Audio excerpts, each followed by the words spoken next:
Lo jàng yaa ko xam loo liggéey yaa koy moomal sa bopp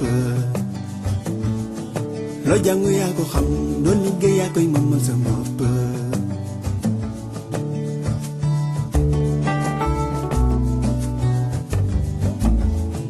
tey loo jàngoon nan ko xamee man lu ma liggéey man ko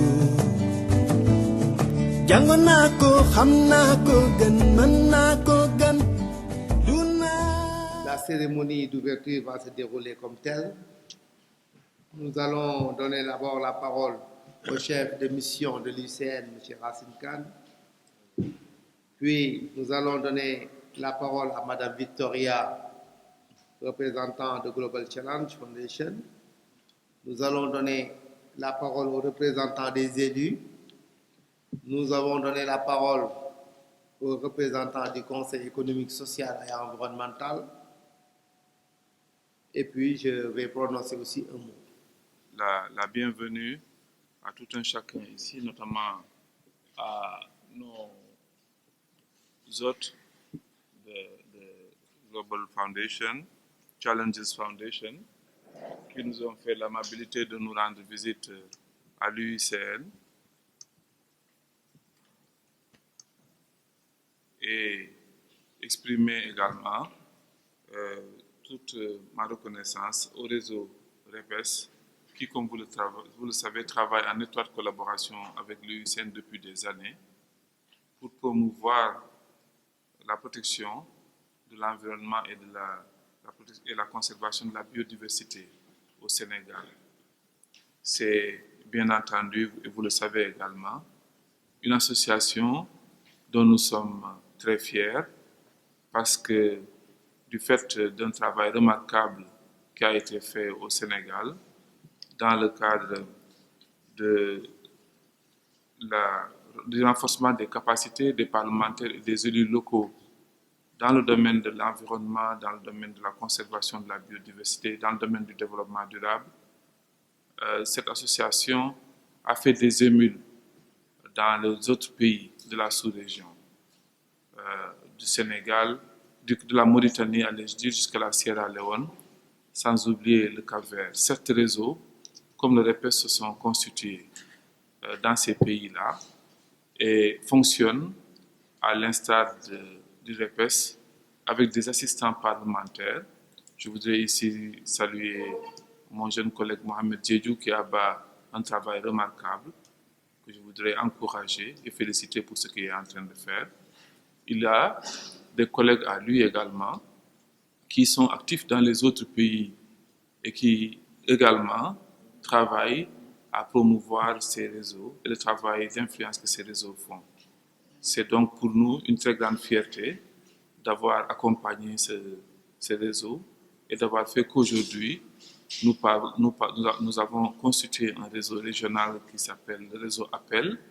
Nous avons également nous sommes à la veille de constituer un réseau quasiment continental, en tout cas qui va accompagner la Convention d'Abidjan, le réseau APELCA, le réseau de soutien à la Convention d'Abidjan.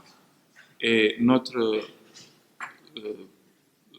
ce que nous voulons, c'est que justement ces réseaux puissent être les creusets autour desquels les problèmes comme ceux que nous abordons aujourd'hui, les risques de catastrophes naturelles, entre autres, les problèmes de gouvernance verte, les problèmes qui sont liés à la préservation de l'environnement par les générations actuelles au bénéfice des générations futures, puissent être pris en charge pour que les parlementaires et les élus puissent véritablement, fort des enseignements et des renforcements qu'ils recevront au sein de ces réseaux, exercer pleinement leur mandat, qui est celui de contrôle de l'action de l'exécutif, qui est celui d'inspirer les décisions qui vont être prises pour pouvoir faire un développement durable tenant compte des spécificités de leur localité et des spécificités afin de ce qui est du mandat qui leur sont confiés par leur mandat, justement par les populations. Voilà, Monsieur le Président, en quelques mots, ce que je voudrais dire, en attendant de revenir de façon plus at détaillée. the National Assembly. Bonjour tout le monde, je suis honoré de m'adresser à vous aujourd'hui à cette auguste assemblée. My name is Victoria Variaro, and I represent the Global Challenges Foundation. Mon nom c'est Victoria Variaro? Variola et je représente la Globe Foundation, la fondation Globe qui est une fondation des législateurs du monde entier.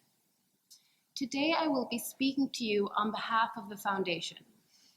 Et je vais m'adresser aujourd'hui je vais m'adresser à vous au nom de la fondation, A Swedish organization that is devoted to deepening the global understanding of global risks.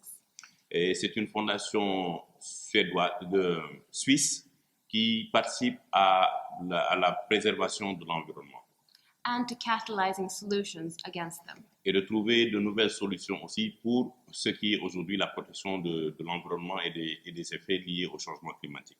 En œuvre dans leur territoire.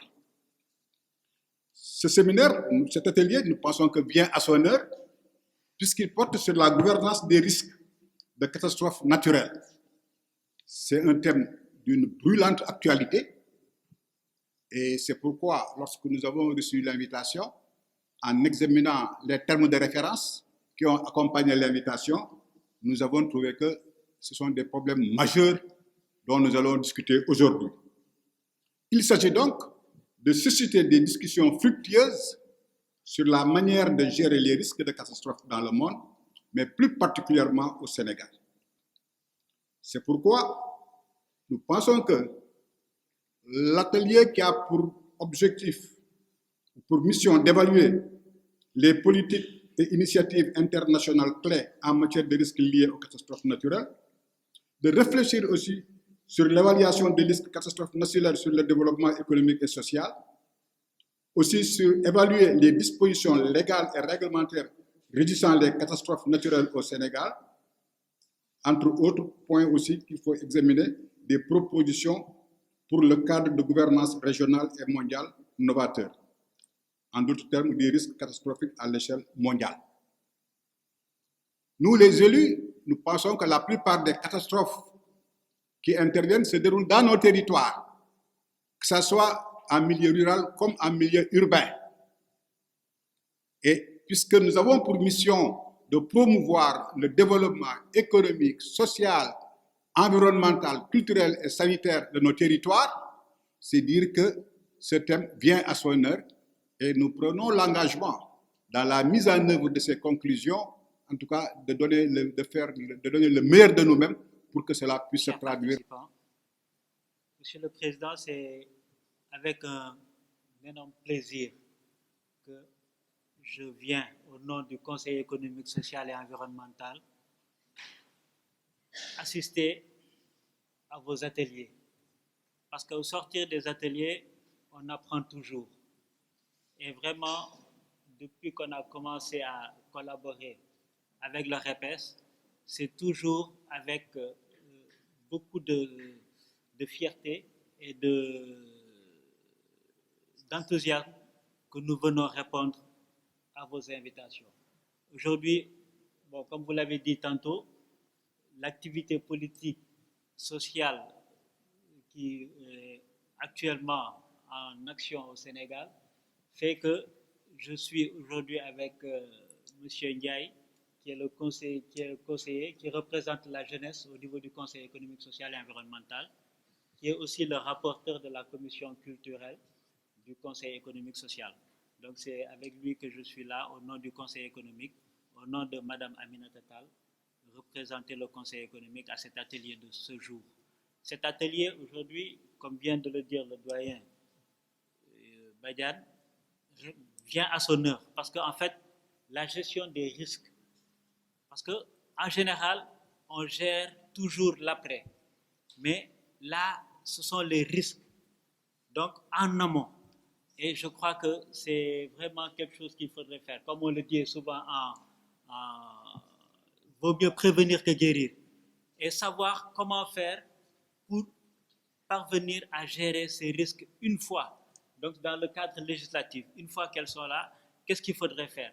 Parce qu'aujourd'hui, l'actualité nous le montre, avec le retrait des États-Unis de la convention de la COP21, c'est d'actualité. Comment gérer cette situation-là? Donc je crois que toutes ces choses-là sont à discuter, à débattre, et nous sommes là tout de suite pour voir un peu, apprendre et prendre un peu des cadres législatifs qui nous prêteront à nous pour pouvoir gérer cette situation-là.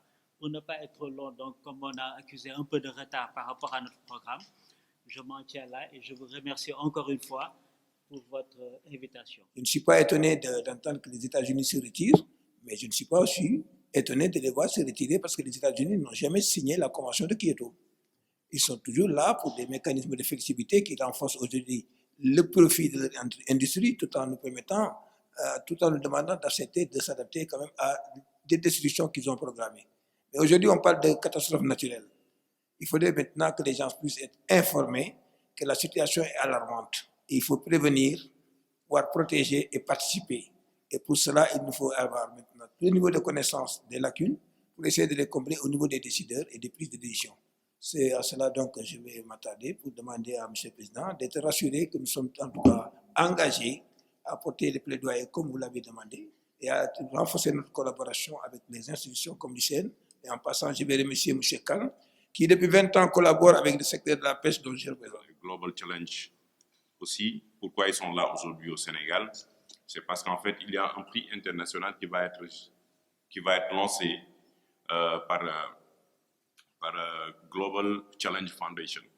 Et ce prix est d'autant plus important pour eux parce que ça doit jeter les nouvelles bases d'une nouvelle gouvernance mondiale, aussi bien dans le cadre de la gouvernance climatique, mais aussi la gestion des risques et catastrophes, dont le thème aujourd'hui nous amène ici pour cet atelier-là aussi, mais réfléchir sur les perspectives pour voir aujourd'hui comment participer à influencer les décideurs au niveau mondial pour poser de nouveaux actes en termes de gouvernance de l'environnement. And I'm just giving them some inputs about why Global Challenge Foundation is here today and the prize that you guys are going to be launching soon and how we should challenge ourselves in terms of understanding how we're going to face climate change, how we're going to face also all the issues that are related to climate change and how us as legislators will have to participate on that to give our inputs and to challenge also our leaders to be more open-minded about how they need to take care of our environment. Et je crois que vraiment c'est un honneur pour nous parce qu'ils viennent de quitter, je pense, le Burkina Faso et le Sénégal et ils vont continuer aussi leur chemin. Mais nous devons aujourd'hui aussi participer avec Global Challenge Foundation et Globe International pour pouvoir vraiment mettre au cœur de nos gouvernances la question des changements climatiques et faire en sorte que le développement durable soit le socle du développement de nos pays. And thank you very much for coming here. And we'll try to challenge ourselves and to give you as much input as we can. And so you guys, when you go back, you will know that in Senegal also, we are ready to take part of this new form of challenge that is climate change. Thank you very much. Organise à travers le monde un concours global Challenge 2017, qui est une nouvelle forme d'approche afin de lancer un débat mondial et de susciter de nouvelles idées en vue d'améliorer l'organisation de la coopération internationale pour faire face aux défis les plus urgents de l'humanité. Il s'agit notamment du dérèglement climatique, des armes de destruction massive, des dégradations à grande échelle de l'environnement et les dangers qui pèsent sur la communauté mondiale tout en menaçant sa survie. Chers participants, vous conviendrez avec moi que depuis sa création à l'orée de 1996, le REPES n'a toujours cessé d'attirer l'attention des pouvoirs publics et des acteurs environnementaux sur plusieurs questions relatives aux enjeux environnementaux. Ce faisant, il a joué un rôle qui n'est pas des moindres en promouvant le développement durable et la bonne gouvernance environnementale au Sénégal. Ses membres sont appelés à agir dans un contexte de politique et de programme en constante évolution et touchant des domaines aussi variés que ceux de la gouvernance des risques de catastrophes naturelles. Ce rôle de plaidoyer et de dialogue politique qui incombe aux membres du REPES au regard des missions de l'Assemblée nationale ne peut se réaliser sans un certain nombre de préalables, dont les plus cruciaux consistent à maîtriser d'abord les enjeux liés aux actes qu'ils posent dans l'exercice de leur mission. Donc, appréhender la pertinence et la cohérence des questions d'actualité à l'image des risques de catastrophe. Le REPES, qui est à la fois membre du réseau mondial des législateurs Globe International, a défendu la mobilisation politique en faveur d'une approche cohérente et convergente aux différents accords sur la gouvernance des risques de catastrophe. C'est pourquoi cet atelier vise à proposer des solutions innovantes et réalisables aux problèmes liés à la gouvernance des risques de catastrophes naturelles. Par la même occasion, il permettra au REPES de mettre en évidence son apport de sensibilisation et de contribution pour une meilleure gouvernance des risques de catastrophes dans le cadre de ce concours. Les parlementaires pourront poser les bases d'une réflexion sur les principaux leviers d'action pour accélérer la mise en œuvre du cadre d'action de Sunday pour la réduction des risques de catastrophe pour la période de 2015-2030 et de l'ODD 13 relatif à la prise des mesures urgentes pour lutter contre les changements climatiques et leurs répercussions à l'horizon 2015-2030. Mesdames, Messieurs, chers participants, j'espère que les recommandations de cet atelier permettront de susciter de nouvelles idées en vue d'améliorer l'organisation de la coopération internationale pour faire face aux défis les plus urgents de l'humanité. Je ne saurais terminer sans vous exprimer au nom du REPES nos sincères remerciements pour votre présence à cet atelier sur la gouvernance des risques de catastrophes naturelles. Je vous remercie de votre attention.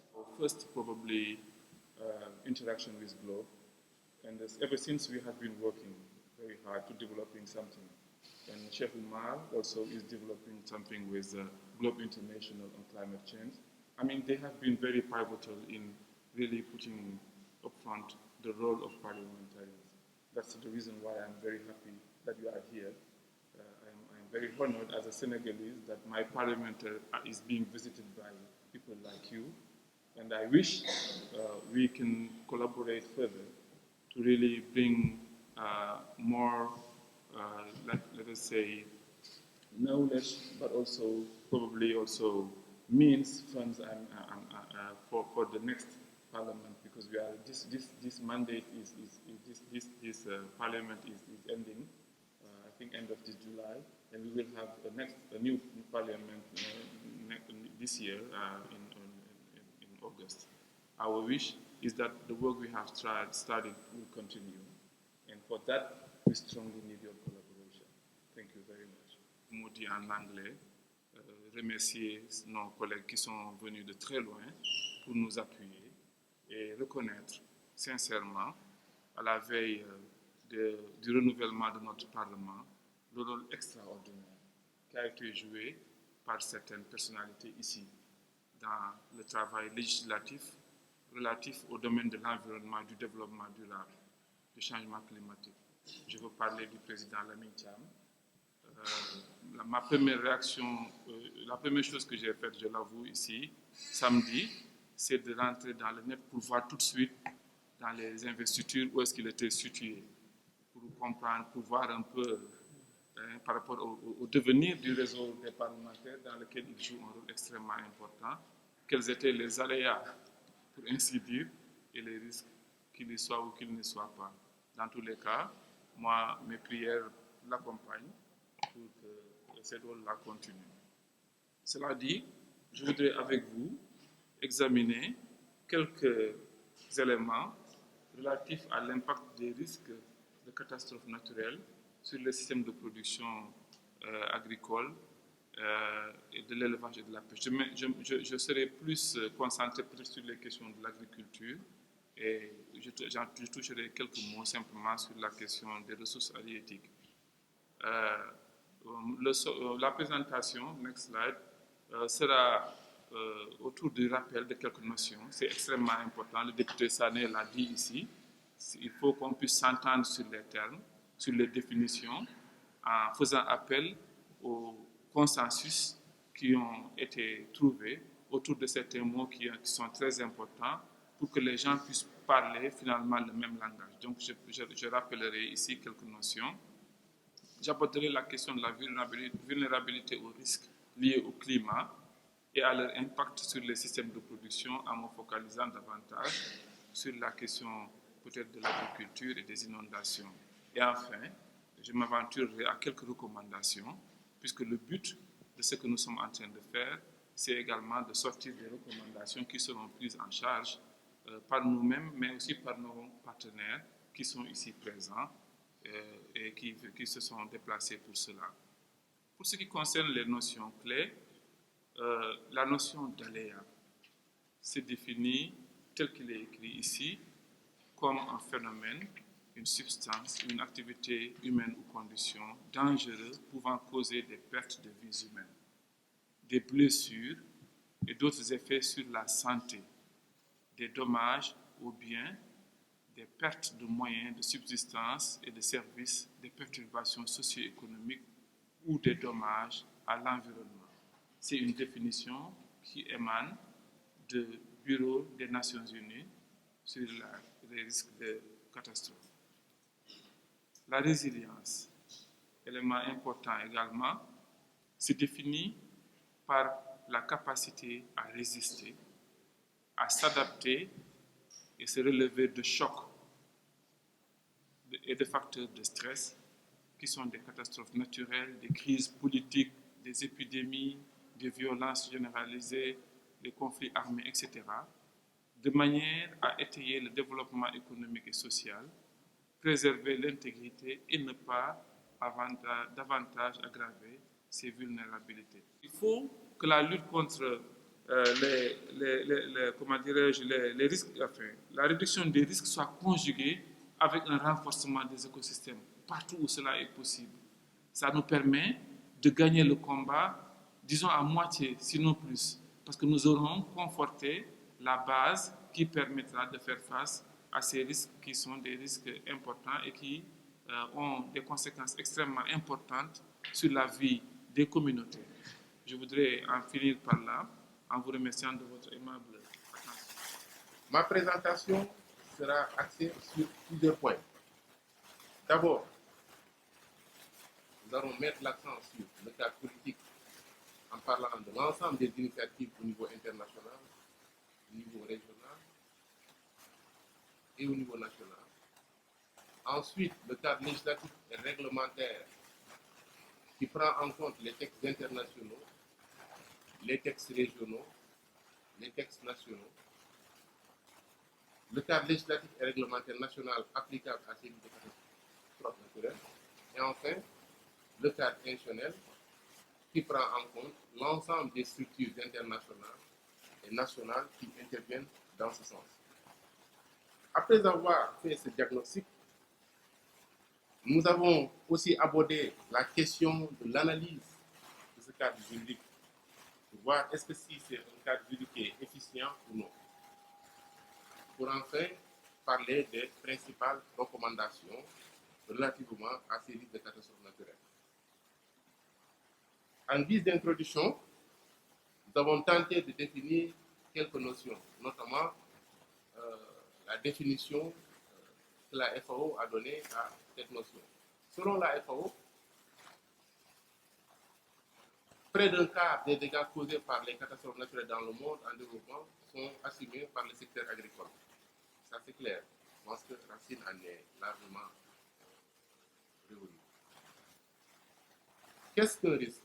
C'est un événement dont l'apparition n'est pas certaine et dont la manifestation est susceptible d'affecter les objectifs d'un projet. Ce ne sont pas des définitions qui sont figées. Nous avons vu dans la communication de Racine, il y avait une autre définition du risque, mais aussi qui se rejoignent à celle-là.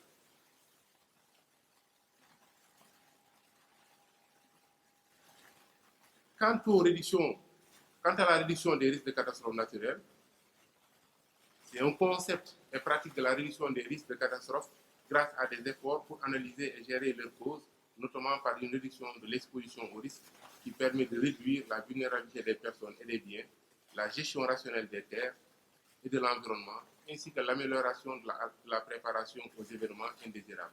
Je pense que cette définition, en fait, prend en compte quasiment l'ensemble de nos préoccupations par rapport à la notion de risque de catastrophe naturelle.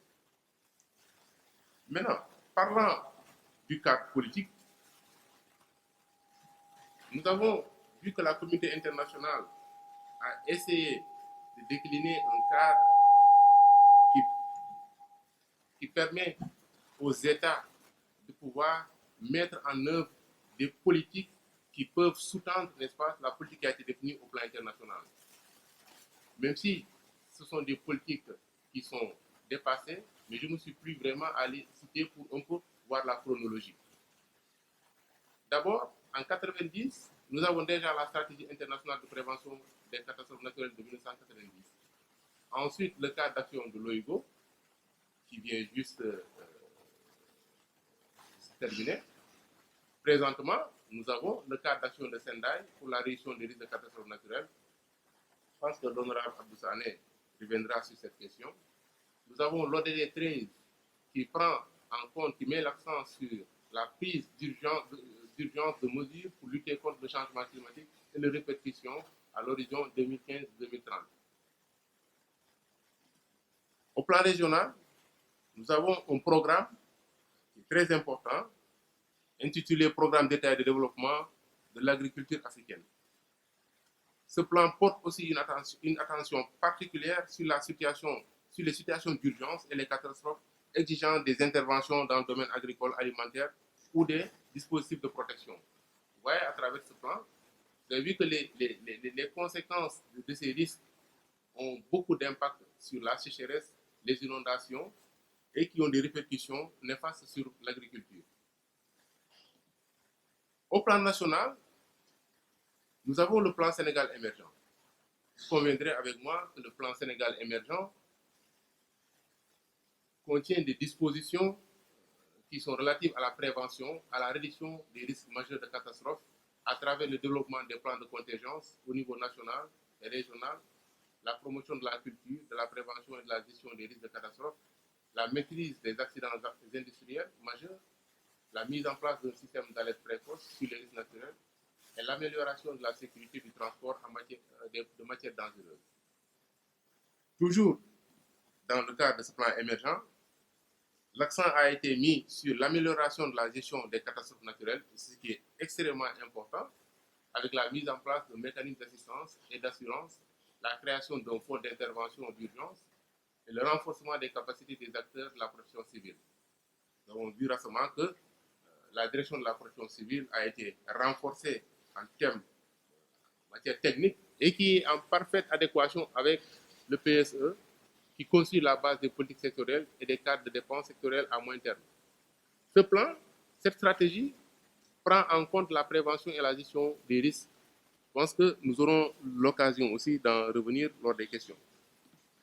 Nous avons aussi la stratégie nationale de sécurité alimentaire et de résilience, qui est aussi une bonne planification dans le cadrage de ces risques de catastrophes naturelles. Cette stratégie met l'accent sur la connaissance et l'analyse de ces risques et des menaces pesant sur la sécurité du territoire et des populations qui doit être renforcée. La collecte des données et leur exploitation doivent aussi être améliorées, ce qui est aussi extrêmement important en matière de réduction des risques de catastrophes naturelles. Toujours au plan national, nous avons le PRACAS, qui est le programme d'accélération de la cadence de l'agriculture sénégalaise. La mise en œuvre de ce plan comporte un certain nombre de risques, notamment les risques liés aux aléas et au changement climatique, la sécheresse, les inondations. Parce que Racine aussi a mis l'accent sur ces questions. Toujours au plan national, nous avons le programme national d'appui à la sécurité alimentaire. Ce programme reconnaît que le secteur agricole reste encore confronté à plusieurs contraintes, dont les risques climatiques, qui, en plus de leurs effets directs sur la production, ont des effets induits notamment sur le comportement des agriculteurs qui optent pour des systèmes culturaux conservateurs et à faible rendement. Nous avons aussi le PUDC, qui est le programme d'urgence de développement communautaire. Ce programme vise à soutenir les ménages, à gérer les risques et à éviter les pertes irréversibles de capital humain afin de préserver les actifs tant familiaux que professionnels des ménages. Ça, c'est extrêmement important parce que c'est un plan qui est très novateur, qui a été élaboré récemment, mais qui prend en compte pas mal de questions liées à la réduction de catastrophes naturelles.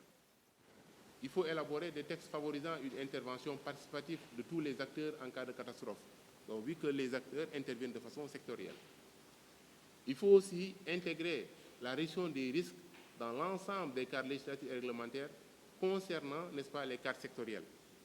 Il faut qu'il y ait un cadre cohérent, à l'image, n'est-ce pas, du PSE, qui puisse vraiment prendre en compte, n'est-ce pas, tous ces aspects.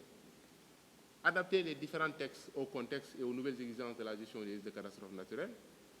Et enfin, renforcer la coordination et la collaboration pour mettre en œuvre les plans d'action sur ces risques. Parce que, je le disais tantôt, qu'il n'y a pas une cohérence, n'est-ce pas, dans l'action.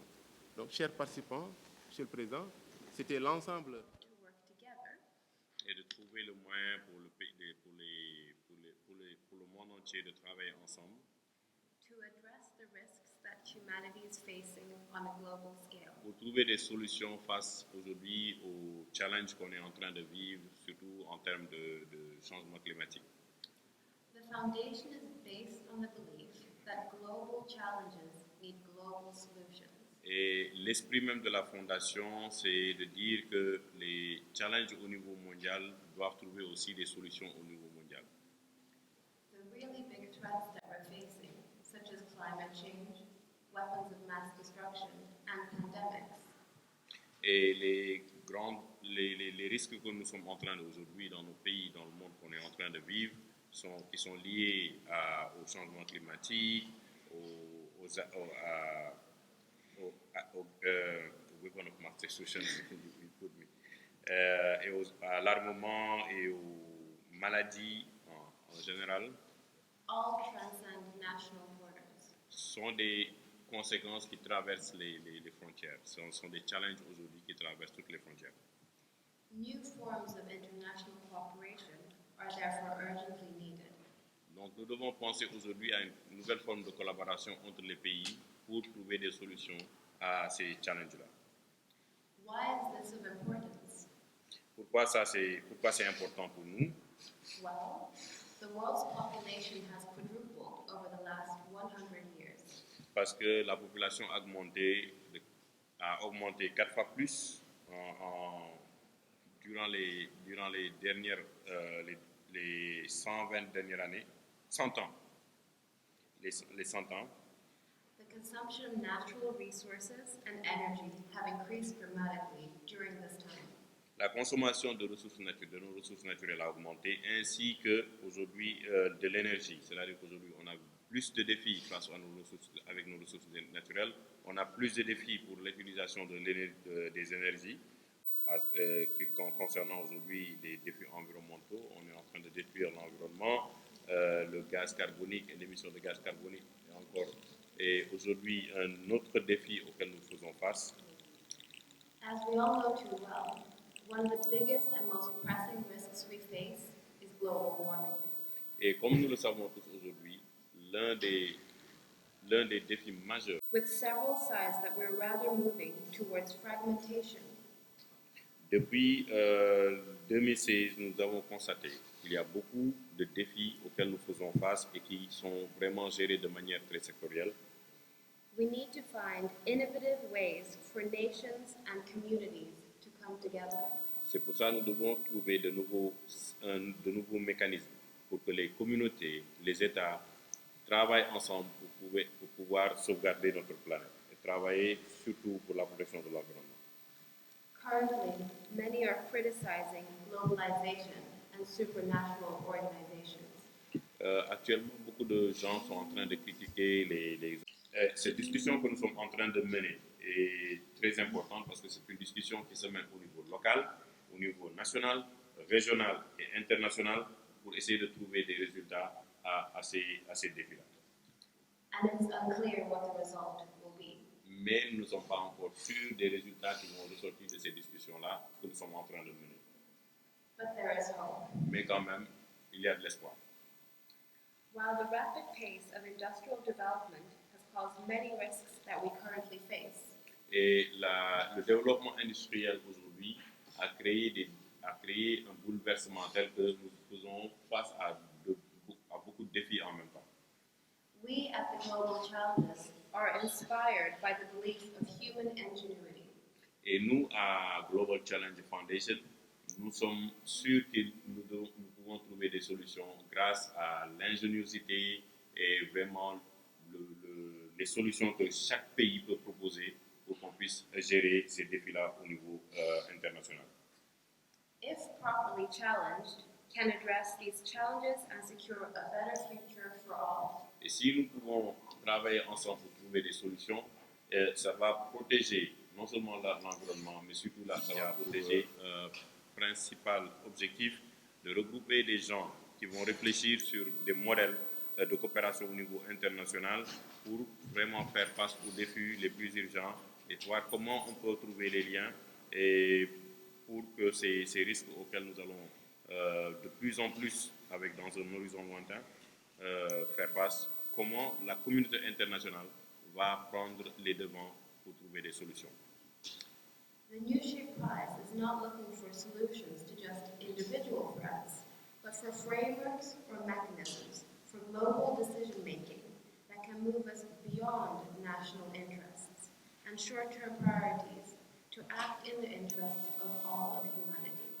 Le prix que nous sommes en train de lancer aujourd'hui n'est pas là pour trouver, nous ne l'avons pas lancé, nous n'avons pas lancé ce prix-là pour régler des problèmes individuels, mais surtout de trouver des solutions au niveau et des mécanismes qui vont permettre au niveau des décideurs de proposer des solutions au niveau global et au niveau mondial.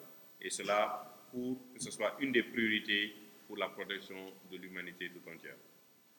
The proposed solutions should specifically address climate change, major environmental degradation, Les maladies et les conflits, les conflits les plus violents, mais surtout aussi l'extrême pauvreté et la croissance rapide de la population au niveau mondial. In essence, there are two main criteria. Would the governance model be effective to reduce global risks? And is it implementable within 10 to 15 years? Et ça, c'est basé sur deux critères simples. Est-ce qu'aujourd'hui, les gouvernements sont capables de faire face aux désastres au niveau mondial, mais surtout même au niveau local, mais surtout aussi, est-ce qu'ils pourront mettre ça, la mise en œuvre est possible d'ici dans 10 ans ou dans 15 ans. The New Shape Prize will be awarded just once. Ce prix sera donné une fois. It's one time every year or No, one time. Ce prix est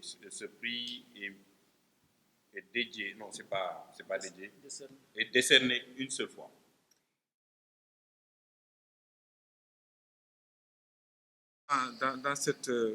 Confirme ce que je viens de dire là.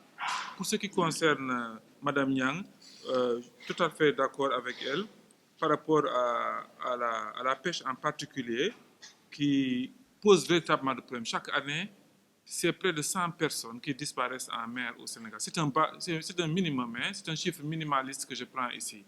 Il y a des catastrophes qui sont liées à cela, à des événements d'où vous avez dit, des pirogues entières qui disparaissent avec des pêcheurs, des familles qui sont laissées sur le carreau comme ça.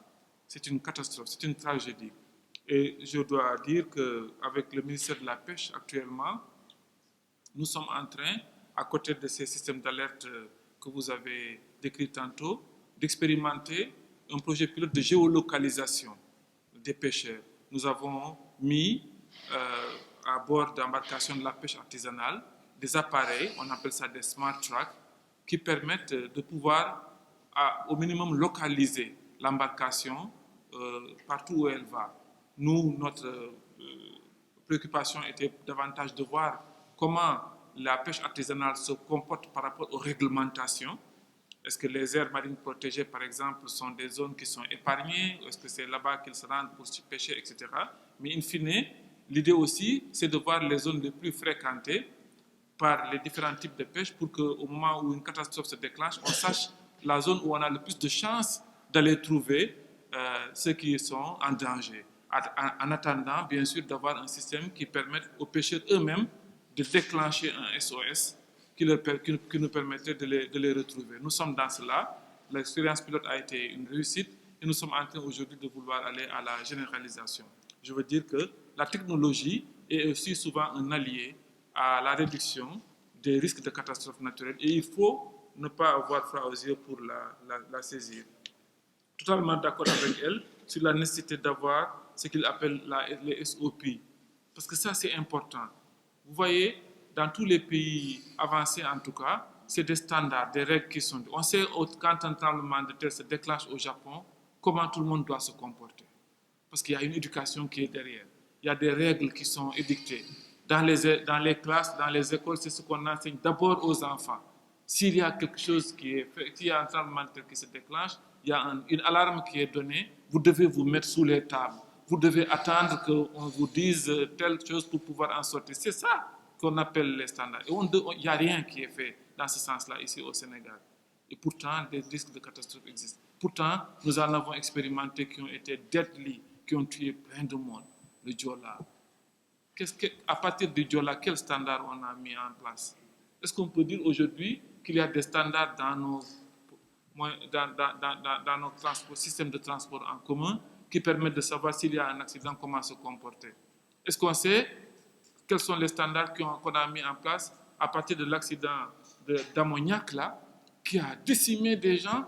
Si une telle chose, à Dieu ne plaise, arrivait à se reproduire, comment se comporter? Ceux qui ont tiré les leçons, malheureusement, ce sont seulement les étrangers, les Français, qui ont déménagé de la zone et qui ont créé une nouvelle école ailleurs, où ce risque de type de catastrophe ne peut plus causer autant de préjudice. Mais nous, en tout cas, madame, je vous remercie pour cette brillante contribution. La question de l'éducation, vraiment, Oumar, c'est totalement d'accord avec celle-là. Ça vient en adéquation avec ce que je viens de dire tantôt d'ailleurs. Mais attention, ne mettons pas également toujours l'exergue sur l'autorité étatique. Il me semble que les enseignants eux-mêmes, à quelque niveau qu'ils soient, doivent nécessairement commencer à réfléchir, à intégrer la question. C'est à eux d'abord d'apporter cela en tant qu'acteurs de l'éducation eux-mêmes, en tant qu'acteurs de divers domaines où ils exercent leur enseignement, par exemple, et qui doivent proposer également l'intégration de ces éléments. Là, nous avons la possibilité d'être très originaux dans l'offre d'éducation à la réduction des risques de catastrophe, quels qu'ils soient. Je prends un exemple banal, je ne sais pas, quelqu'un qui enseigne la chimie doit pouvoir dire à ses étudiants, ou en tout cas avoir un module qui permette de pouvoir les exposer, leur faire connaître davantage les risques qui sont liés à la manipulation de ces produits-là et essayer de faire en sorte que cela puisse se traduire en des modules, etc. Moi, je ne sais pas, un géographe, et ainsi de suite. Je crois que chacun a un rôle important à jouer ici. Mais extrêmement important de le faire. Maintenant, pour terminer, pour l'intérêt du temps, la naturelle. Et malheureusement, les gens ont tendance à oublier cette institution qui joue un rôle fondamental. L'autre aspect, c'est par rapport au doyen Badiane. Doyen, vous avez parfaitement aussi raison, parce que nous avons beaucoup de textes, et le problème, c'est l'articulation. Pour preuve, si on prend le cas de la loi sur le littoral, c'est une loi qui prend en compte plusieurs aspects. Notamment, nous disons que c'est une loi aujourd'hui qui est la mieux adaptée à faire face, n'est-ce pas, à plusieurs enjeux, notamment le changement climatique, les questions de résilience des zones côtières, etc. C'est vraiment le prototype d'une loi qui prend en compte pas mal de textes au Sénégal qui s'applique au niveau du littoral. Mais le problème, c'est comment l'appliquer et l'adopter. C'est ça le problème. Mais sinon, au Sénégal, on a beaucoup de textes et la difficulté principale, c'est l'application. Vraiment, on peine sur l'application. Et cette rencontre, particulièrement le réseau, qui n'a plus rien à prouver à la face du monde. Nous avons un réseau qui est cité en référence non seulement au Sénégal, mais je crois qu'aujourd'hui, le réseau a fini de traverser les frontières africaines. Et c'est un réseau qui s'est imposé sur la scène internationale, que ce soit en Europe, en Asie, en Amérique, un peu partout. Cela aussi grâce à l'encadrement soutenu et régulier de l'UICN. Ils sont nombreux aujourd'hui les acteurs en matière d'environnement, en matière d'autres secteurs de politique publique, mais en termes d'initiative pour un encadrement soutenu et périn, je crois que c'est le lieu pour tout le monde aujourd'hui de rendre un vibrant hommage à l'UICN. Parce que la première évolution, quand on parle d'assistants parlementaires, c'est surtout dans le domaine de l'environnement, il n'y a pas autre chose.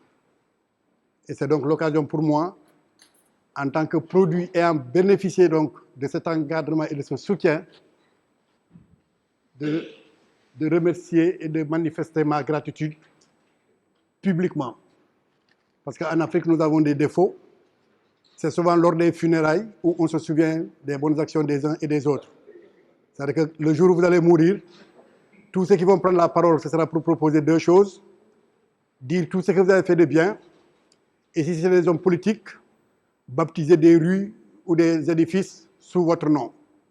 Alors qu'au moment où nous parlons, on pouvait aujourd'hui dire la rue Mamadou Lamine Thiam.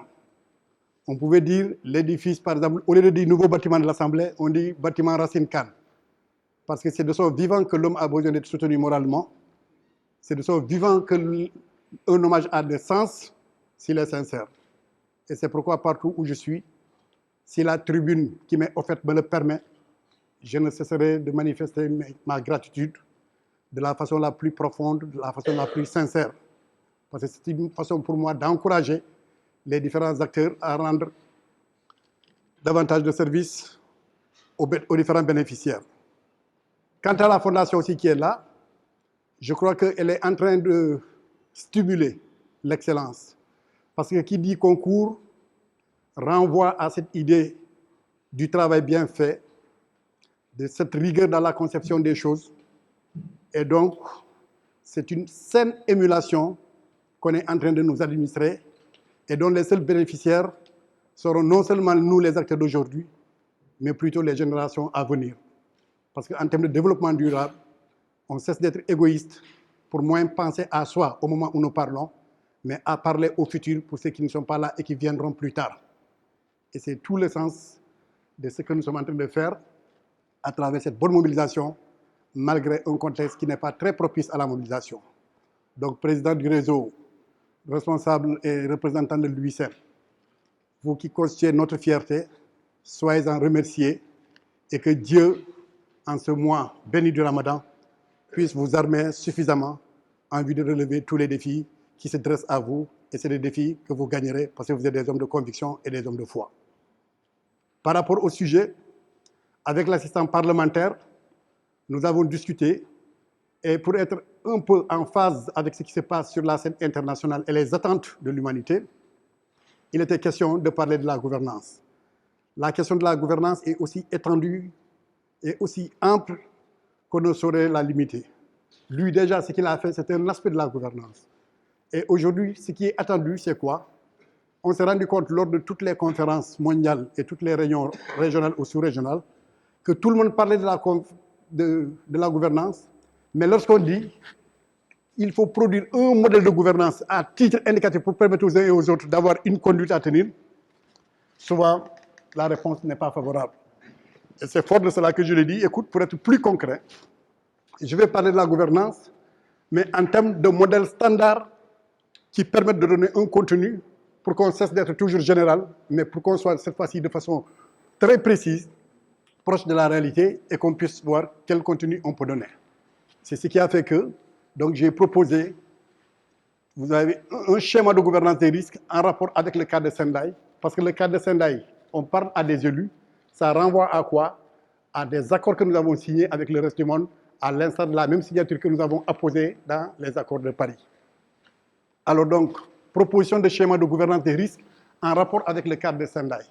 Donc, pour un petit rappel, ce qu'on appelle le cadre de Sendai, c'est un instrument juridique de référence en rapport avec la prise en charge de la question de la résilience. Il est né à partir de l'évaluation de ce qu'il y avait ici et qu'on appelait le cadre d'action de Hyogo 2005-2010 et celui, pardon, 2005-2015, et celui-là, il va de 2015 à 2030, au même titre que l'accord de Paris, au même titre que le sommet de Istanbul sur l'humanitaire, au même titre que la rencontre de Quito qu'on appelle Habitat 3, au même titre que les ODD qui vont en 2030. Et ce n'est pas un fait du hasard, parce qu'on s'est rendu compte qu'il faut désormais une approche intégrée pour atteindre un résultat. Au niveau des Nations Unies, on donnait des leçons au gouvernement pour leur dire qu'il n'y a pas de coordination au niveau national. On leur disait que c'était des efforts dispersés. Mais eux-mêmes, humbles qu'ils sont, ils ont reconnu que la dispersion commence par eux.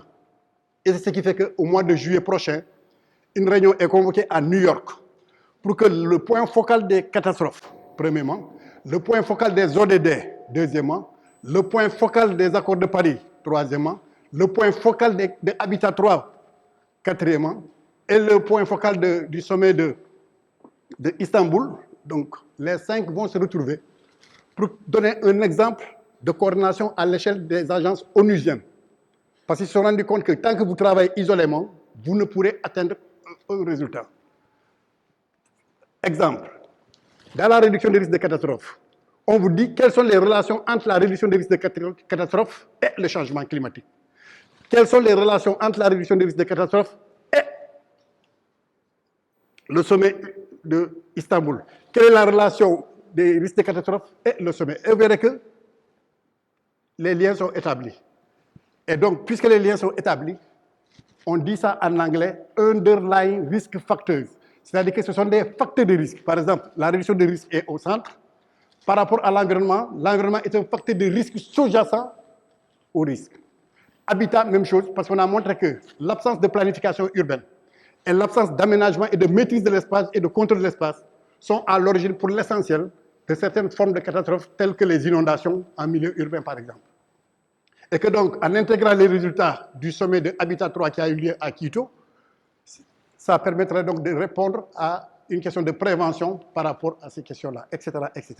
Donc, c'est cet esprit qui a fait que, donc, aujourd'hui, je veux simplement proposer un cadre précis en termes de charpente qu'on doit pouvoir mener, et cela se résume aussi en 5 points. Donc, tu avances. Le premier point, c'est quoi?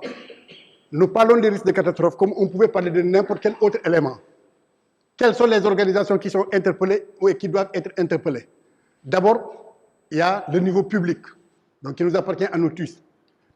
Et j'ai pris comme exemple, en m'inspirant donc du sujet qui a été traité par Racine Khan sur l'agriculture, les services de vulgarisation, par exemple, agricoles, qui délivrent des informations concernant les moyens d'existence aux agricultures et élevage. C'est un exemple. Ensuite, qu'est-ce qu'on peut attendre d'une organisation privée? Par exemple, les organismes d'épargne, parce qu'on parle toujours trop d'investissement. Les assurances, par exemple, la microfinance. Donc, des organismes d'épargne et de crédit qui aident les personnes pauvres à accéder au crédit pour investir dans les moyens d'existence et à développer leur capacité de résilience. Parce qu'on s'est rendu compte que la pauvreté est un facteur de risque sous-jacent. Quand vous êtes pauvre, vous êtes vulnérable au risque. Et ce n'est pas par hasard que si on parle d'inondation au Sénégal ou à Dakar, ce n'est pas à Fann Résidence où se trouvent les victimes.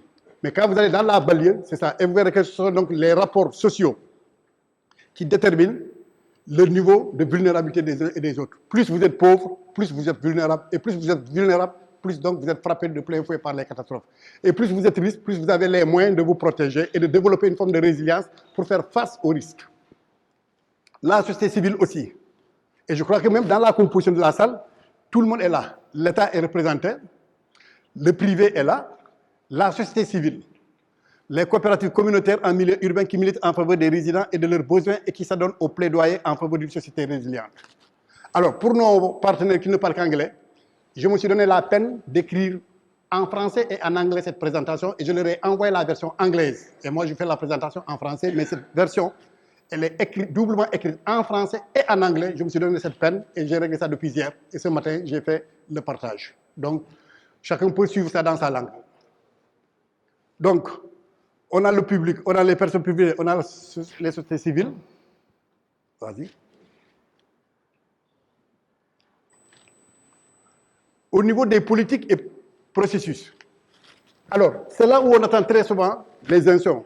Parce que quand vous êtes député ou quand vous êtes maire, on ne vous interpelle pas. C'est-à-dire qu'on n'a pas le temps de faire un atelier pour vous dire techniquement ce que vous avez fait. Ce n'est pas votre problème.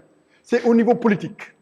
Il y a d'abord le niveau politique, il y a le niveau programme, il y a le niveau projet et il y a jusqu'au niveau activité. Mais pour les hommes politiques qui représentent les institutions, c'est le niveau politique. Tout se dessine à ce niveau. Alors, donc, à titre indicatif, par exemple, les politiques nationales d'utilisation des terres pouvant réduire l'exposition aux risques et prévenir la construction dans les zones inondables. Ça renvoie à quoi? En 2008, pendant que j'étais député, nous avons voté un code de l'urbanisme ici. Et dans ce code de l'urbanisme, à côté, on a voté un autre code qu'on appelle le code de construction. Les deux combinés apportaient une réponse par rapport à des formes d'occupation spontanée qui jusque-là étaient responsables des inondations. Maintenant, le reste, c'est un problème de qui. Donc ça, c'est au niveau politique. C'est ça la volonté politique. Donc on a voté, mais comme le disait Mohamed, en matière de gouvernance aussi, c'est le respect des lois. Il ne s'agit pas d'avoir des codes pour simplement s'en laver les mains. On a ce code de 2008 et qui est disponible. Et c'est toujours bon, même après ces rencontres-là, pour chaque document évoqué, c'est ce que moi j'ai prévu. Quand je dis code de l'urbanisme de 2008 et code de construction, c'est que j'ai les documents pour mettre ça à la disposition de ceux qui voudraient l'avoir. Donc, j'ai beaucoup travaillé sur ça.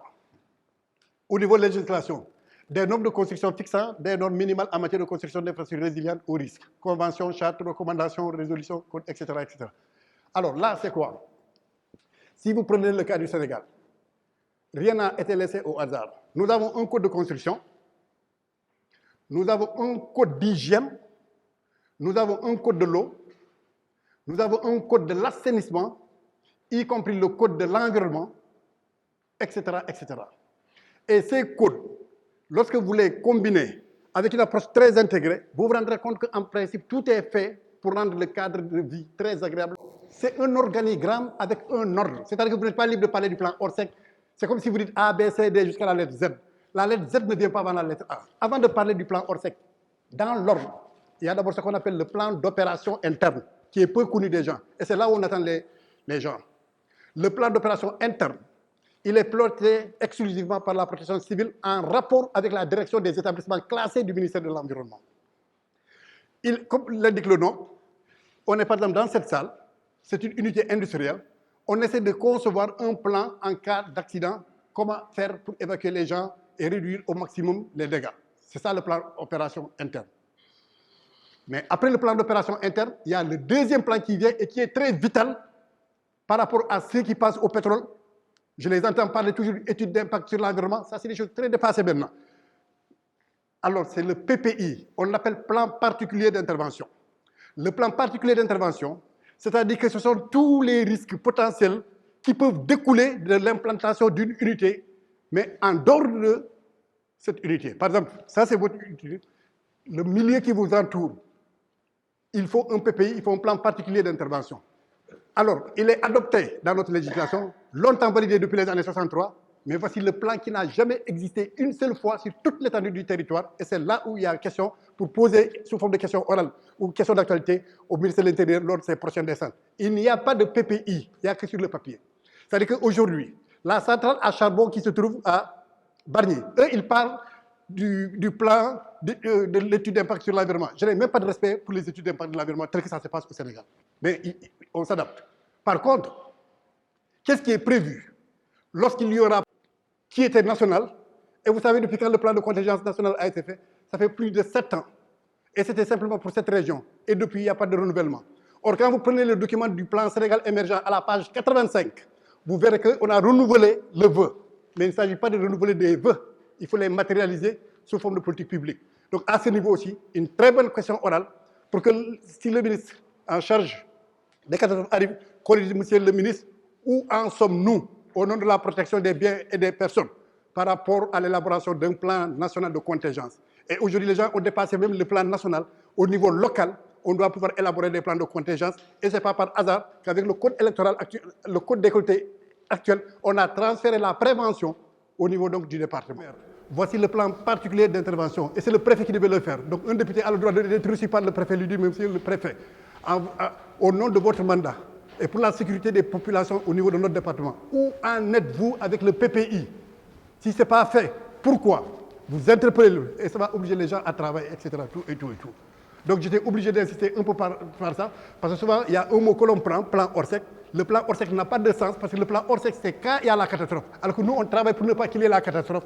Et pour ne pas qu'il y ait la catastrophe, il y a au moins 3 autres plans, que sont le plan d'organisation interne, que sont le plan particulier d'intervention, que sont le plan de contingence. Vas-y.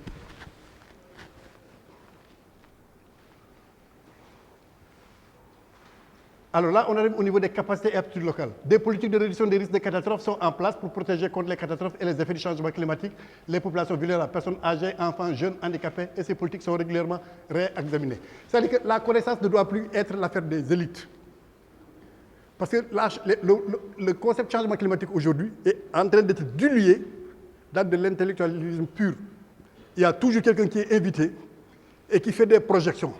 Et on est souvent aussi très descriptif. On est là simplement à présenter les scénarios, dire que si rien n'est fait, d'ici tel, voici ce qui va arriver. C'est-à-dire que quand vous captez, c'est pour vous alarmer. Alors qu'aujourd'hui, il faut dépasser ça. Puisque tout le monde est d'accord que ça peut créer des problèmes au niveau du changement climatique, l'accent doit être mis plutôt comment faire pour que tout le monde puisse le comprendre et comment faire pour armer moralement les uns, comment faire pour outiller techniquement les gens en vue de faire face. C'est ça le sens. Mais les gens, le discours le plus usité, c'est de dire, si rien n'est fait, les chercheurs ont montré que d'ici à l'horizon tel, ça pose la question du financement de la réduction des risques de catastrophes. Il faut reconnaître que c'est très coûteux, que ce soit les ODD, toutes les conventions 2015-2030, c'est un problème d'investissement qui se pose. Alors donc, pour ce qui est de l'Afrique, il y a eu une réunion qui s'est tenue à Addis Abeba, et où des partenaires techniques financiers se sont résolument engagés à appuyer toutes les politiques de résidence en Afrique. Et ça a commencé d'abord par l'Union africaine, qui, soit dit en passant, a accepté désormais de créer en son sein une commission en charge de la réduction des risques de catastrophes. Et l'Union européenne vient de leur... Si vous mourrez de catastrophe, c'est simplement le constat et puis c'est terminé. Ça ne devait pas se passer comme ça. Il y a forcément quelqu'un qui est responsable. Alors, mais, donc c'est pourquoi on parle donc de la responsabilité et de la transparence. Vas-y. La transparence aussi, c'est quoi? Il y a des pays qui ne sont pas un bon exemple, tels que la Chine, où on dit, au nom de l'intérêt général, qu'il faut même bloquer l'information, la vraie information. On vous cache les réalités. Dans certains pays, s'il y a 1000 morts, si les radios disent 1000 morts, eux ils disent qu'il y a 20 morts. C'est-à-dire qu'on minimise. Donc, ça fausse les données au niveau de l'évaluation et du stockage des données. Ça fausse, parce que c'est à partir des bases de données qu'on arrive à initier des actions de grande envergure. Mais si vous avez toujours 1000 morts par incendie, etc., vous me cachez pour me dire que c'est 2 et 2. Du point de vue de la hiérarchisation des priorités, je risque de ne pas prendre les incendies comme étant un grand risque, alors que c'est vous qui donnez une fausse information au nom de l'intérêt du gouvernement ou de l'État. Donc, c'est ce qui fait que tout le monde devait être intéressé. Et maintenant, ici aussi, un point de référence ou une ligne de base a été établie en vue de pouvoir mesurer les efforts accomplis. C'est-à-dire qu'aujourd'hui, si vous prenez le cas de Sendai, au lieu de dire nous avons fait de gros efforts, c'est vague. Vous dites nous avons fait de gros efforts au regard d'eux. C'est-à-dire qu'il faut qu'il y ait un point de départ pour qu'on puisse mesurer l'effort accompli. Alors, si vous dites, jusque-là, en matière d'investissement, je consacrerai 2% de mon budget, on dit 2% de votre budget, c'est par rapport à quoi? Par rapport au produit national brut ou par rapport au PIB? C'est là où on a une mesure pour savoir réellement les efforts fournis. Donc, quand vous donnez, il faut toujours un point de départ. En matière aussi d'évaluation, là où vous aviez 2000 personnes qui mouraient chaque année à cause des catastrophes, pour montrer qu'il y a eu des performances, vous dites, en 1981, il y avait 2000, en 2017, nous sommes maintenant à 1 ou à 0. C'est là où on peut mesurer, c'est pourquoi on parle de point de référence pour pouvoir démarrer. Vas-y. Dans le cadre d'action de Sendai, 2015-2030, occupe la 2e place au niveau des actions prioritaires. Parce que la première action prioritaire, c'est quoi? Comprendre le risque. Comprendre le risque, c'est ce qui est à l'origine de la mise en place des termes pour régler la question sémantique. Et on pense qu'une fois que les termes sont très clairs dans nos têtes, le deuxième point dans l'ordre de priorité, c'est la question relative à la gouvernance. En réalité, la gouvernance pouvait être le premier point, parce qu'elle est à un niveau politique. Et ici, on traduit ça dans nos dissertations par le mot volonté politique. Par exemple, la loi sur le littoral. Il ne reste plus que la volonté politique. Parce que si on me dit que techniquement, toutes les compétences ont été réunies, d'un point de vue de l'approche inclusive a été réglée parce que toutes les institutions ont été impliquées, y compris la société civile, etc. Tout et tout. Le reste, c'est quoi pour la voter? C'est ce qu'on appelle la volonté politique. Cette volonté politique, diplomatiquement, c'est ce qu'on dit simplement, question de gouvernance, pour ne pas heurter plus ou moins la conscience des uns et des autres. Vas-y, il reste un dernier paragraphe. Et c'est pourquoi elle doit mériter toute une attention particulière auprès des différents acteurs. Donc aujourd'hui, le grand défi qui est attendu, c'est de régler la question de la gouvernance. Et quand on dit la question de la gouvernance pour les risques, elle est aussi valable pour tous les autres secteurs de la vie. Notre premier mal, c'est la gouvernance. Et regardez l'ordre même des affaires. Après la gouvernance, qu'est-ce qui suit? C'est l'investissement. Si vous avez une gouvernance qui n'est pas convaincante, l'investisseur et le parti technique financier ne peuvent pas vous donner votre argent. Parce que quand il vient ici, il voudrait savoir avec qui il parle, avec qui il a affaire à l'heure de l'évaluation. Mais si on vient, on dit que c'est lui qui est responsable, tout le monde est responsable, pour la sécurisation de ces fonds, il ne va pas accepter. Et c'est pourquoi la question de la gouvernance est nodale. Une fois qu'elle est réglée, le reste arrive facilement, c'est-à-dire le partenariat technique et financier, et ensuite les réponses. Donc c'était grosso modo ce que j'avais à partager avec vous en termes d'un modèle de démarche à proposer pour une gouvernance considérée comme étant la meilleure. Je vous remercie. Harmoniser pour arriver à un dispositif qui puisse vraiment intégrer toutes les données, c'est-à-dire qu'il est important d'avoir les données. C'est un enjeu énorme, quand même lié à la gestion des catastrophes, parce qu'aujourd'hui, un pays doit pouvoir, et pour que cette question liée au littoral soit réglée. Malheureusement, il faut le dire, c'est une question qui a connu beaucoup de soubresauts. Nous-mêmes, à l'Assemblée nationale, Madame le ministre Aminata Touré était venue et nous a donné les garanties que cette loi-là allait être votée. Et jusqu'à présent, rien n'a été fait. Et nous sommes en train de vivre la spoliation du littoral. Aujourd'hui, vous avez Assalaï qui va construire et on est en train de voir comment freiner, mais c'est déjà, le coup est parti parce que les superficies ont été attribuées. Et je ne veux pas citer d'autres noms, mais quand même, on a attribué 10 000 mètres carrés à une autre famille derrière qui va bientôt aussi construire sur le littoral. Nous avons une clinique qui est en train d'être construite sur le littoral. Donc, ça pose un problème réel. Il a fallu se battre pour que Wami arrête au niveau de la falaise, au niveau des phares, des mamelles. En bas, il a fallu qu'on se batte, qu'on aille en justice pour que Wami décide d'arrêter les travaux. C'est le deuxième phare qu'on a en Afrique, après celui d'Alexandrie. Et c'est un joyau. Et on est en train de laisser les gens vraiment détruire l'environnement pour des besoins crypto-personnels. Et donc là, ça pose un problème des décideurs. Et aussi, quand on parle de décideurs, au-delà des parlementaires, au-delà des ministres, c'est même les mairies. Parce que c'est les mairies aujourd'hui qui jouent un rôle principal d'attribution. Comment les intégrer pour leurs capacités sur les questions liées à la gestion des risques et catastrophes. Parce que nous, quand on est allé sur le terrain pour discuter, mais on voyait que les maires, c'est eux-mêmes qui ont attribué beaucoup de parcelles. Donc, ça pose un problème de la gestion du patrimoine. Et aujourd'hui, les décideurs politiques doivent se retrouver autour de cette question-là, harmoniser ensemble, trouver des solutions, comme nos amis de Globe Challenge Foundation le disent, des solutions au niveau local, au niveau communautaire, au niveau local, mais aussi au niveau national et international. Nous sommes tous embarqués dans le même bateau et si nous ne trouvons pas des solutions à nos problèmes, nous risquons nous tous de nous engouffrer dans une brèche qui sera irréversible. Et donc, je pense que le ramadan est passé par là, je ne veux pas trop tenir la parole. S'il y a des questions qu'il faut poser à M. l'honorable Abou Sané, je vais prendre les noms et qu'on puisse rapidement lui poser les questions avant la clôture de la session. Reduction and how we're going to manage it in the near future, and that will have a good impact on the job that you're trying to do throughout the world and we'll see if we can have a new way of taking care of the challenge as far as climate change, all the risks that we facing today in our world. I will give the floor to my president to give the last speech. Hein? Merci beaucoup et nous vous remercions pour vraiment avoir participé aujourd'hui à cet atelier. Merci beaucoup. Une table ronde sur la prévention des risques et catastrophes. Une réunion que nous tenons avec Globe International, notamment avec la fondation Global Challenge. C'est une réunion qui nous permettra, avec les différents partenaires que nous avons réunis ici, de réfléchir sur une nouvelle politique de gestion des risques. En fait, Global Challenge organise cette réunion à travers le monde avec les partenaires pour identifier de nouvelles idées. Vous avez vu, autour des parlementaires, nous avons réuni aujourd'hui les membres du Haut Conseil de collectivité territoriale, les membres du Conseil économique et social, les élus locaux et la société scientifique. Ça, c'est le rôle donc des parlementaires. Nous avons pu donc nous mettre les scientifiques et la société politique et civile ensemble pour avoir une réflexion globale.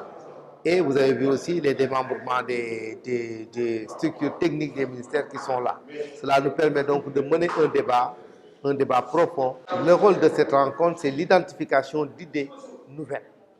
On veut aller vers de nouvelles gestions des politiques de gestion des risques. Il faut donc discuter le plus largement avec les couches sensibles et les décideurs et dans une grande variété au niveau de la société. Cela permet d'identifier de nouvelles idées. Et donc, au bout de la table ronde, la synthèse qui se fera pourra maintenant ressortir ces nouvelles idées, puisqu'il y a ici un panel de partenaires très diversifiés. Cela permet donc toujours, d'une telle rencontre, d'identifier de nouvelles idées. Il faut dire que c'est un séminaire d'une brûlante actualité, puisqu'il porte sur la gestion des risques et catastrophes naturelles. C'est important parce qu'aujourd'hui, c'est une problématique qui se pose à l'échelle mondiale, à l'échelle africaine, mais surtout aussi au niveau du Sénégal. Qu'il s'agisse des risques chimiques, des risques biologiques, des risques microbiologiques, l'ensemble de ces risques-là concernent aujourd'hui une situation assez préoccupante au niveau de l'humanité et dont les conséquences se font ressentir sur les populations. Ça veut dire que donc, ce n'est pas simplement la gestion des risques de catastrophe, mais il y a aussi la dimension liée à la prévention, à l'information des populations, à leur sensibilisation avant que les risques ne se produisent. Puisque la plupart de ces installations, de ces usines, sont installées dans les territoires des collectivités locales. Aujourd'hui, au Sénégal, nous avons 599 collectivités locales. Qu'il s'agisse du milieu rural ou du milieu urbain, partout sont implantées des usines qui font la transformation sociale. C'est donc dire que c'est un atelier d'une très grande portée scientifique. Et les élus, en tant qu'émanation de peuples ayant pour but de promouvoir le développement économique, social, environnemental de nos territoires, nous sommes appelés à jouer un rôle très important.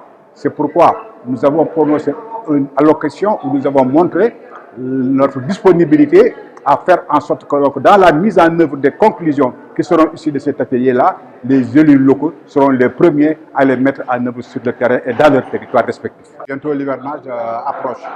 Mais par-delà l'hivernage, je regarde l'implantation des usines aujourd'hui à Dakar. Dakar regroupe 80% de la valeur ajoutée. Toutes les usines sont installées dans un périmètre très restreint. Et on se souvient, il y a quelques années, il y avait quand même quelques problèmes qui s'étaient posés avec une usine qui avait explosé. Parfois, on nous parlait même dans le milieu, à l'intérieur du pays, des installations de gaz, tout ça, qui créent des problèmes. Ça veut dire que donc, la façon dont nous allons intervenir, c'est surtout, nous, au niveau de la prévention. Parce que dans le cadre de nos budgets, nous élaborons ce qu'on appelle des budgets participatifs. Et dans le cadre des débats d'orientation budgétaire que nous organisons dans les territoires, nous discutons avec les populations pour ensemble déceler les centres éventuels où ces catastrophes-là peuvent intervenir, prendre les mesures adéquates par l'information, par l'introduction dans nos budgets des moyens qui nous permettront de prendre en charge ces fléaux avant qu'ils n'arrivent, parce que c'est le plus important. Parce que quand ça arrive, parfois, c'est après difficile à conjurer. C'est pourquoi, actuellement, les élus, dans le cadre de leur budget, sont en train de tout faire pour qu'avec l'hivernage qui arrive, que les inondations, pas les éviter, mais qu'on puisse au moins les atténuer par un travail préparatoire de longue haleine. Et c'est ça aussi qu'on fait aussi dans d'autres domaines qui se trouvent dans nos territoires.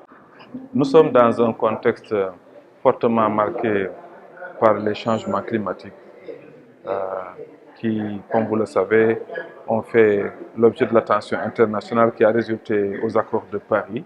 Vous connaissez aussi l'actualité récente qui remet en question cet accord de la part d'un des grands signataires.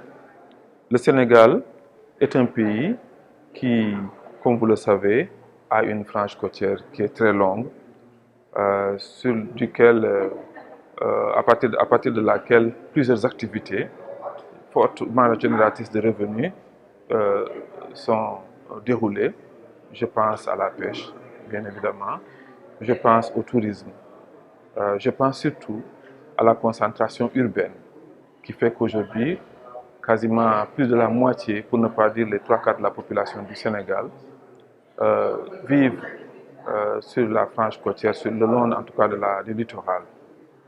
Alors, vous comprenez dès cet instant l'importance qu'il y a par rapport à des risques qui sont liés à l'élévation du niveau de la mer, par exemple, et qui sont aujourd'hui palpables. Vous allez à Saly pour constater comment le tourisme balnéaire a été gravement endommagé par l'érosion, qui est elle-même due peut-être à l'anthropisation sans doute, mais également à l'élévation du niveau de la mer. Dans le secteur agricole, c'est également les éléments qui sont liés à la hausse des températures, à la raréfaction de la pluviométrie, qui sont liés à ce changement climatique dont on a parlé et qui ont des répercussions sur la production agricole, sur l'accès à l'alimentation, donc à l'autosuffisance alimentaire, à la sécurité alimentaire des populations. C'est tous ces éléments combinés qui pèsent un peu sur les différents secteurs dont j'ai parlé tantôt. D'abord, il faut une bonne maîtrise des connaissances concernant ces risques. Donc, élargir la base de connaissances sur cela, multiplier les observatoires qui existent ici et là, leur faire jouer leur rôle, c'est-à-dire produire des informations qui peuvent anticiper et prévenir ces risques de catastrophe, étant donné qu'ils sont là, qu'ils existent et qu'ils sont de toute façon présents. Mais bâtir une base de données fonctionnelle qui permet de le faire. À partir de cela, me semble-t-il également, c'est le rôle de ce que nous sommes en train de faire aujourd'hui, renforcer l'information ou en tout cas la sensibilisation des acteurs, des communautés, de tous ceux qui, peu ou prou, sont concernés par cela, en leur donnant cette information à temps pour qu'ils puissent prendre les mesures à temps. Aujourd'hui, nous allons travailler avec une cible particulière qui est influente, c'est les parlementaires et les élus locaux. Bien évidemment, ce travail consistera à les aider à prendre en compte ces risques et ces aléas dans le travail parlementaire qu'ils font, de contrôle de l'État, de renforcement de leur contrôle, de l'exercice du contrôle qu'ils font sur les divers secteurs, mais également, certainement, d'allocation de moyens à travers les divers ministères sectoriels pour faire face à cela. En tout cas, l'UICN, quant à elle, est très contente et très fière d'accompagner le réseau des parlementaires du Sénégal pour l'environnement du Sénégal, et cela se passe depuis plusieurs années, à mieux prendre en charge ces questions-là en renforçant les capacités des parlementaires et des élus locaux. Par rapport à cette activité, qu'est-ce que vous attendez des parlementaires? J'attends des parlementaires qu'ils puissent être mieux sensibilisés à ce qui se passe, qu'ils puissent mieux comprendre les situations liées au risque de catastrophes naturelles et qu'ils puissent également participer davantage, n'est-ce pas, à la prévention de ces risques de catastrophes naturelles en travaillant à davantage mobiliser d'abord les communautés dont ils sont les mandataires pour cela, mais également, comme je l'ai dit tantôt, à renforcer l'attention que le pouvoir exécutif doit apporter à ces éléments, à la gestion. Mais je pense que la première solution, c'est d'abord l'éducation. L'éducation pour prévenir les risques. Je parle d'abord de prévision avant prévention. La prévision, c'est qu'on sache dans quel cadre se trouvent les risques. Quels sont les risques au Sénégal d'abord? Est-ce que c'est des risques volcaniques? Est-ce que c'est des risques de tremblement de terre? Est-ce que c'est des risques comme il y a quelques années, des risques d'inondation? Est-ce que c'est aussi des risques d'érosion côtière, d'élévation du niveau des mers? Une fois que ces risques-là sont bien prévenus, qu'on sache où se trouvent les risques, quelles sont les zones à risque et quelles sont aussi les populations qui sont exposées. En fonction de ça, on peut mettre la prévention. C'est d'abord pour prévenir, dire attention, on a prévu qu'il va y avoir tel risque. Donc il faut aller dans le sens de former les gens à prendre ces risques-là en compte dans le développement. Et prendre un risque en compte dans le développement, c'est d'abord former, faire de la recherche, c'est former, mais c'est aussi mettre un cadre institutionnel. Par exemple, au Sénégal, il n'y a pas de cadre institutionnel pour dire quel est le ministère qui s'occupe de la prévention des risques. Il y a plusieurs ministères qui travaillent chacun dans un domaine particulier, dans un domaine sectoriel. Mais moi, à mon humble avis, la meilleure façon de prévenir les risques, c'est d'intégrer les risques dans l'aménagement du territoire. Si on sait que dans une zone précise, il y a un risque de tremblement de terre, quand on va construire, quand on va aménager le territoire, quand on va faire des routes, quand on va faire des autoroutes, on va se dire, oui, mais prenons en compte les risques de tremblement de terre. Quand on est dans une zone où il y a un risque d'inondation, à Dakar, on savait qu'il y avait des risques d'inondation depuis plusieurs décennies. En aménageant les zones à Dakar, en faisant des travaux d'autoroutes, de routes, en faisant des aménagements pour l'habitation, qu'on tienne compte que c'est une zone inondable et qu'on puisse drainer avant de construire. Mais si on construit ensuite qu'il y ait inondation et qu'on draine, ça veut dire qu'il n'y avait pas un bon aménagement du territoire. Qu'on dise que dans ces zones-là, c'est une zone, vraiment, il va y avoir beaucoup de tremblements de terre, qu'on dise dans ces zones-là, il ne faut pas construire, mais qu'on va faire en sorte qu'il y ait de l'agriculture, qu'il y ait de l'élevage. Donc, il y ait des activités qui ne peuvent pas être remises en cause par le risque. Donc, il y a d'abord la prévision, il y a le cadre institutionnel, et il y a aussi la vulgarisation et le cadre stratégique. En revenant au cadre stratégique, je dis, la meilleure stratégie pour prévenir, c'est d'abord de connaître, ensuite de former, puis de vulgariser et de suivre. Je pourrais, par exemple, m'inspirer de quelque chose que tout le monde connaît. Le bon Dieu, il a aménagé le territoire comme pour en faire un paradis. Avant qu'on soit sur terre, il avait déjà pris en compte le fait qu'il a créé la lumière et l'énergie, parce que rien ne peut se faire sans énergie, sans lumière. De la lumière et de l'énergie, il a tiré la terre.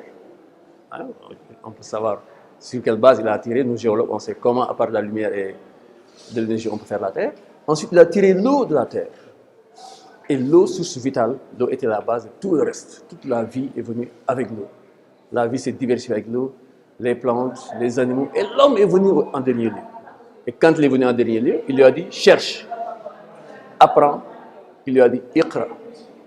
Et donc si aujourd'hui, le terme « iqra », on connaît à l'appliquer, c'est tout, rien d'autre que chercher, comprenez comment le monde est organisé, et aménager le monde en fonction de l'organisation que je vous ai apprise.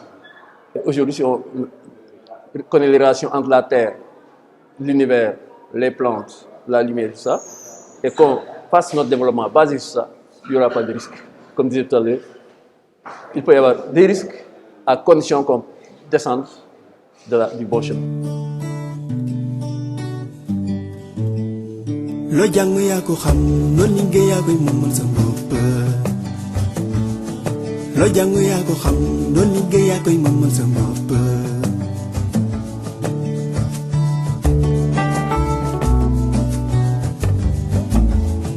tey loo jàngoon nan ko xamee man lu ma liggéey man ko